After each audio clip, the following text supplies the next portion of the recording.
Hello friends, welcome to పక్కా Telugu YouTube channel. ఏ ఇండస్ట్రీలోనైనా ఒక హీరోయిన్ ఎక్కువ సంవత్సరాలు ఆ ఇండస్ట్రీలో రాణించాలంటే ఆ హీరోయిన్ గోల్డెన్ లెగ్ హీరోయిన్ అయి ఉండాలి. అంటే స్టార్ హీరోకి జోడీగా నటించటం, ఆ మూవీ పెద్ద హిట్ అవ్వటం, ఆ తర్వాత చేసిన మూవీస్ కూడా సూపర్ హిట్స్ అవుతూ ఉండాలి. ఒకనొక టైంలో సౌందర్య, మీనా, రోజా లాంటి హీరోయిన్స్ వాళ్ళకి ఒక ఏజ్ వచ్చే వరకు కూడా మూవీస్ని చేస్తూనే ఉన్నారు. పాలిటిక్స్ అండ్ మ్యారేజ్ వల్ల వాళ్ళ మూవీస్కి దూరం అయ్యారు, కానీ ఎప్పుడూ కూడా వాళ్ళు ఆఫర్స్ కోసం వెయిట్ చేయలేదు. బట్ ప్రెజెంట్ అలా కాదు. కొంతమంది హీరోయిన్స్ ఒక 10 మూవీస్ చేశాక వాళ్ళకి కంటిన్యూగా ఫ్లాప్స్ వస్తే ప్రొడ్యూసర్స్ ఎవ్వరూ కూడా వాళ్ళకి ఆఫర్స్ ఇవ్వట్లేదు. అలా మన టాలీవుడ్లో ఆల్మోస్ట్ నెంబర్ 1 హీరోయిన్గా ఎదిగి తర్వాత మూవీస్కి దూరమైన 10 హీరోయిన్స్ గురించి ఈ వీడియోలో మాట్లాడుకుందాం. నెంబర్ 10 రకుల్ ప్రీత్ సింగ్. ఒకనొక టైంలో మన టాలీవుడ్లో ఆల్మోస్ట్ నెంబర్ 1 హీరోయిన్ అవుతుంది అనుకున్నారు.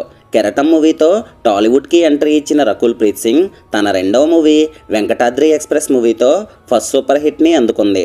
తన మూడవ మూవీ రఫ్ యావరేజ్ అయినా కూడా తర్వాత వచ్చిన లౌక్యం, కరెంట్ తీగ, పండగ చేసుకో, నాన్నకు ప్రేమతో, సరైనోడు వంటి సూపర్ హిట్ మూవీస్తో మన టాలీవుడ్లో ఆల్మోస్ట్ నెంబర్ 1 హీరోయిన్గా ఎదిగింది. అయితే ఆ తర్వాత వచ్చిన విన్నర్, స్పైడర్ మూవీస్ ఫ్లాప్ కావడంతో తనకి అవకాశాలు తగ్గిపోయాయి. నాగార్జున లాంటి స్టార్ హీరోతో మన్మధుడు 2 అనే మూవీలో హీరోయిన్గా చేసినా కూడా ఆ మూవీ వల్ల తనకి ఎలాంటి యూజ్ లేకుండా పోయింది. ఆ తర్వాత చేసిన చెక్ అండ్ కొండపొలం మూవీస్ కూడా తనకి తీవ్ర నిరాశనే మిగిల్చాయి. ప్రెజెంట్ రకుల్ ప్రీత్ సింగ్ చేతిలో ఎలాంటి ఆఫర్స్ లేవు. నెంబర్ 9 రెజీనా. సుధీర్ బాబుతో SMS అనే మూవీతో టాలీవుడ్కి ఎంట్రీ ఇచ్చిన రెజీనా రొటీన్ లవ్ స్టోరీ, కొత్త జంట, పవర్, పిల్లా నువ్వు లేని జీవితం, సుబ్రహ్మణ్యం ఫర్ సేల్ వంటి సూపర్ హిట్ మూవీస్తో టాలీవుడ్లో స్టార్ హీరోయిన్గా ఎదిగింది. నిజానికి రెజీనా తమిళమ్మాయి, బట్ రెజీనా తమిళ్లో కంటే తెలుగులోనే ఎక్కువ ఫేమస్ అయింది. అంతేకాదు రెజీనా కూడా తను యాక్ట్ చేసిన మూవీస్ అన్నింటిలో ఎక్కువ మూవీస్ టైర్ 3 అండ్ టైర్ 4 యాక్టర్స్తోనే యాక్ట్ చేసింది. అందుకే తను టాలీవుడ్లో ఎక్కువ కాలం రాణించలేకపోయింది. నెంబర్ 8 పాయల్ రాజ్పుట్. RDX 100 మూవీతో టాలీవుడ్కి ఎంట్రీ ఇచ్చి యూత్లో క్రేజ్ని సాధించిన హీరోయిన్ పాయల్ రాజ్పుట్. బట్ ఆ క్రేజ్ అనేది ఎక్కువ కాలం నిలవలేదు. ఎందుకంటే తన second movie NTR Kathanayakudu flop, మూడవ మూవీ సీత ఫ్లాప్, నాలుగవ మూవీ RDX లవ్, ఈ మూవీ కూడా ఫ్లాప్. ఇలా కంటిన్యూగా ఫ్లాప్స్ వచ్చాక వెంకీమామ మూవీతో సూపర్ హిట్ని అందుకుంది. కానీ ఆ తర్వాత వచ్చిన డిస్కో రాజా, అనగనగా ఒక అతిథి, జాష్మీర్ ఖాన్, జిన్నా, 3 రోజెస్, మాయావేటిక వంటి వరుస ఫ్లాప్స్ తర్వాత తనకి పూర్తిగా ఆఫర్స్ తగ్గిపోయాయి. నెంబర్ 7 అనుపమ. మన టాలీవుడ్లో అతి తక్కువ మూవీస్ చేసి యూత్లో ఎక్కువ ఫ్యాన్ ఫాలోయింగ్ సంపాదించుకున్న హీరోయిన్ అనుపమ.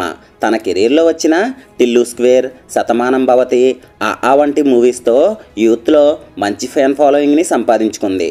అనుపమ కూడా తన కెరీర్లో టైర్ 3 అండ్ టైర్ 4 యాక్టర్స్తోనే ఎక్కువగా యాక్ట్ చేసింది. తనకి యూత్లో ఉన్న క్రేజ్కి మహేష్ బాబు, ప్రభాస్, అల్లు అర్జున్ వంటి స్టార్ హీరోస్తో మూవీస్ చేసుంటే ఈరోజు తను మన టాలీవుడ్లో స్టార్ హీరోయిన్గా ఎదిగేది. నెంబర్ 6 తమన్నా. అనుష్క శెట్టి తర్వాత ఆ రేంజ్లో క్రేజ్ ఉన్న హీరోయిన్ తమన్నా. తమన్నా మన టాలీవుడ్లో ప్రతి స్టార్ హీరోతో వర్క్ చేసింది. పవన్ కళ్యాణ్తో రాంబాబు, మహేష్ బాబుతో ఆగడు, ప్రభాస్తో రెబల్, రామ్ చరణ్తో రచ్చ, అల్లు అర్జున్తో బద్రీనాథ్, జూనియర్ NTRతో ఊసరవెల్లి, ఇలా ప్రతి స్టార్ హీరోతో వర్క్ చేసి ఆల్మోస్ట్ నెంబర్ 1 హీరోయిన్గా ఎదిగింది. వెంకటేష్తో F2 అండ్ F3 మూవీస్తో సూపర్ హిట్ కొట్టిన తమన్నా బోలాశంకర్ మూవీతో డిజాస్టర్ని అందుకుంది. ప్రెజెంట్ కొత్త హీరోయిన్స్ హవా పెరగడంతో గతంలో కంపేర్ చేస్తే తనకి ఆఫర్స్ అనేవి తగ్గిపోయాయి. నెంబర్ 5 పూజా హెగ్డే. ఒక లైలా కోసం మూవీతో టాలీవుడ్కి ఎంట్రీ ఇచ్చిన పూజా హెగ్డే ఫస్ట్ మూవీతోనే సూపర్ హిట్ని అందుకుంది. తర్వాత వచ్చిన ముకుంద మూవీ యావరేజ్ అయినా కూడా అరవింద సమేత, మహర్షి, గద్దలకొండ గణేష్, అలవైకుంఠపురంలో మూవీస్తో టాలీవుడ్లో మంచి ఫేమ్ని సంపాదించుకుంది. అలవైకుంఠపురంలో బుట్టబొమ్మ సాంగ్తో ఇండియా మొత్తం ఫేమస్ అయిన పూజా హెగ్డే రాధేశ్యామ్, ఆచార్య మూవీస్తో బిగ్గెస్ట్ డిజాస్టర్ని అందుకుంది. ప్రెజెంట్ అయితే వేరే ఇండస్ట్రీలలో మూవీస్ చేస్తున్న పూజా హెగ్దేకి తెలుగులో మాత్రం ఎలాంటి ఆఫర్స్ లేవు. నెంబర్ 4 శృతి హాసన్. శృతి హాసన్ హీరోయిన్గా చేసిన ఫస్ట్ తెలుగు మూవీ అనగనగా ఓ ధీరుడు. తర్వాత వచ్చిన 7 సెన్స్ అండ్ గబ్బర్ సింగ్ మూవీస్తో మన టాలీవుడ్లో మంచి ఫేమ్ని సంపాదించుకుంది. ఆ తర్వాత వచ్చిన బలుపు, ఎవడు, రేసుగుర్రం, శ్రీమంతుడు, ప్రేమం మూవీస్తో వరుస బ్లాక్ బస్టర్స్ని అందుకుంది. అయినా కానీ టైర్ 1 హీరోస్తో ఆఫర్స్ రాని శృతి హాసన్ సీనియర్ హీరోస్ అయిన బాలకృష్ణతో వీరసింహారెడ్డి, చిరంజీవితో వాల్తేరు వీరయ్య మూవీస్లో హీరోయిన్గా యాక్ట్ చేసింది. బట్ ఈ మూవీస్ బ్లాక్ బస్టర్ హిట్ అయినా కూడా ప్రెజెంట్ శృతి హాసన్కి తెలుగులో ఎలాంటి ఆఫర్స్ లేవు. నెంబర్ 3 ఇలియానా. ఒకప్పుడు టాలీవుడ్లో ఇలియానా ప్రతి హీరోయిన్కి కాంపిటీషన్ ఇచ్చేది. ఒక్కసారి 15 ఇయర్స్ వెనక్కి వెళ్తే టాలీవుడ్లో ఇలియానాదే హవా.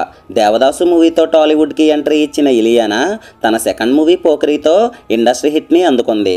కానీ అన్ఫార్చునేట్లీ ఆ తర్వాత తను చేసిన ఖతర్నాక్, మున్నా మూవీస్తో ఫ్లాప్స్ని అందుకున్నా సరే పవన్ కళ్యాణ్ జల్సా మూవీతో యూత్ని ఫిదా చేసింది. అయితే ఆ తర్వాత తన హీరోయిన్గా చేసిన రెచ్చిపో, శక్తి, నేను నా రాక్షసి, దేవుడు చేసిన మనుషులు మూవీస్ డిజాస్టర్ కావడంతో తను టాలీవుడ్లో పూర్తిగా ఫేడ్ అవుట్ అయిపోయింది. రవితేజతో అమర్ అక్బర్ ఆంటోనీ మూవీతో టాలీవుడ్కి రీఎంట్రీ ఇచ్చినా కూడా ఆ మూవీ వల్ల తనకి ఎలాంటి యూజ్ లేకుండా పోయింది. నెంబర్ 2 శ్వేతా బసు ప్రసాద్. కొత్త బంగారు లోకం మూవీతో టాలీవుడ్కి పరిచయమైన శ్వేతా బసు తర్వాత తను చేసిన రైడ్, కాస్కో, కళా వర్కింగ్, ప్రియుడు, జీనియస్ మూవీస్ ఫ్లాప్ కావడంతో మూవీస్లో ఎలాంటి ఆఫర్స్ రాక సైడ్ బిజినెస్ని స్టార్ట్ చేసింది.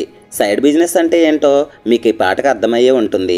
ఈ న్యూస్ ప్రతి ఇండస్ట్రీలో వైరల్ కావడంతో కేవలం మన తెలుగులోనే కాదు వేరే ఇండస్ట్రీలో కూడా ఆఫర్స్ రాక తను పూర్తిగా ఫేడ్ అవుట్ అయిపోయింది. నెంబర్ 1 నిత్య మేనన్. తన యాక్టింగ్కి ఎంతమంది ఫ్యాన్స్ ఉన్నారంటే నిత్య మేనన్ మూవీస్లో కనిపిస్తే చాలు మూవీ ఎలా ఉన్నా సరే కేవలం నిత్య మేనన్ కోసం మాత్రమే మూవీస్ చూసేవాళ్ళు చాలామంది ఉన్నారు. బట్ నిత్య మేనన్ తన కెరీర్లో మ్యాక్సిమం అన్నీ కూడా చిన్న హీరోస్తోనే హీరోయిన్గా చేసింది.